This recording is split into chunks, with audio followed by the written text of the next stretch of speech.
السلام علیکم ورحمۃ اللہ وبرکاتہ۔ محترم ناظرین کرام، وقف ترمیمی بل 2024 کے تعلق سے ایک بہت بڑی خبر، بہت ہی اچھی خبر نکل کر سامنے آ رہی ہے۔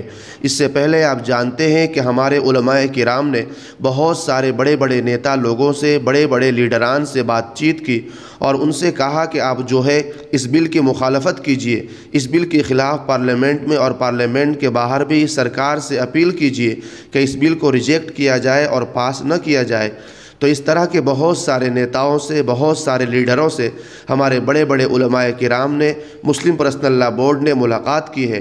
اب اسی سلسلے میں ایک بہت بڑی خبر نکل کر یہ سامنے آ رہی ہے کہ جھارکھنڈ کے جو سی ایم ہیں، جن کا نام ہیمنت سورین ہے، ان سے All India Muslim Personal Law Board کے وفد نے ملاقات کی ہے اور ان سے یہ کہا ہے کہ آپ بھی جو ہے اس بل کی مخالفت میں آواز اٹھائیے اور یہ اپیل کیجئے کہ یہ بل جو ہے پاس نہیں ہونا چاہیے، منظور نہیں ہونا چاہیے، اس کو ریجیکٹ ہونا چاہیے۔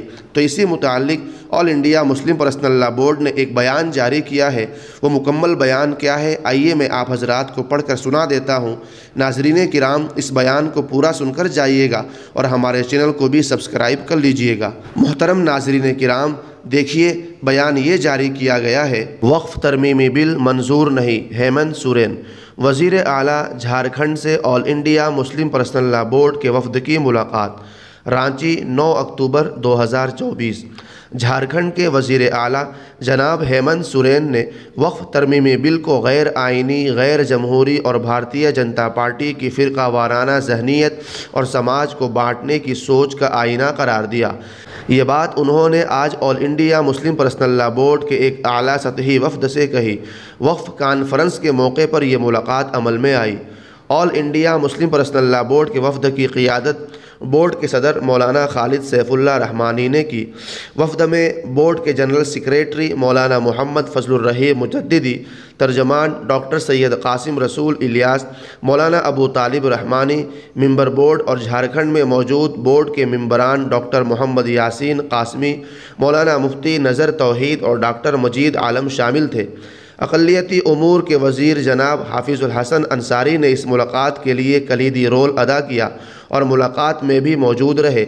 سب سے پہلے صدر بورڈ مولانا خالد سیف اللہ رحمانی نے تفصیل سے اسلام میں اوقاف کی اہمیت اور اس کے تقاضوں پر روشنی ڈالی اور کہا کہ جتنی اوقافی املاک ہے وہ سرکار کی زمینیں نہیں ہیں، بلکہ بہت سارے مسلمانوں نے ہر دور میں مساجد، عیدگاہوں، قبرستان، درگاہ، مدارس کے لیے بطور صدقہ جاریہ اپنی ذاتی املاک کو وقف کیا ہے اور کئی خیراتی و انسانوں کی فلاح و بہبود کے لیے بھی اپنی املاک کو وقف کیا ہے، جس سے مسلم اور غیر مسلم سبھی فائدہ اٹھاتے ہیں۔ اس کے بعد مولانا نے موجودہ وقف ترمیمی بل 2024 کے ذریعے کس طرح حکومت وقف ایکٹ 1995 کو کمزور کر کے سینٹرل وقف کونسل اور وقف بورڈوں کو براہ راست اپنے کنٹرول میں لے کر وقف املاک پر قبضے کا راستہ ہموار کر رہی ہے۔ مولانا نے وزیر اعلیٰ سے درخواست کی کہ اگر وقف بل پارلیمنٹ میں دوبارہ پیش کیا گیا تو ہم چاہیں گے کہ آپ کے ممبران پارلیمنٹ اس کی پرزور مخالفت کرے اور اسے مسترد کروانے میں اپنا کردار ادا کریں۔ بورڈ کے ترجمان ڈاکٹر سید قاسم رسول الیاس نے کہا کہ حکومت کا پہلا نشانہ تو مسلمان اور ان کی اوقافی املاک ہو سکتی ہے، تاہم اس کے بعد اندیشہ ہے کہ سکھوں، عیسائیوں، بدھسٹوں اور ہندوؤں کی اوقاف کا بھی نمبر آئے گا۔ بورڈ کے جنرل سیکریٹری مولانا محمد فضل الرحیم مجددی نے بورڈ کا تعارف کرواتے ہوئے کہا کہ All India Muslim Personal Law Board مسلمانوں کا ایک مشترکہ اور متفقہ پلیٹ فارم ہے۔ بورڈ کی آواز تمام مسلمانوں کی آواز ہے۔ وزیر اعلیٰ نے جواب میں کہا کہ میری حکومت پوری طرح آپ کے ساتھ ہے۔ ہم کل ہی اپنی کابینہ سے اس کے خلاف ایک قرارداد منظور کریں گے۔ میں آپ کو وشواس دلاتا ہوں کہ ہمارے ممبران پارلیمنٹ بھی پوری طاقت سے ایوان میں اس کی مخالفت کریں گے۔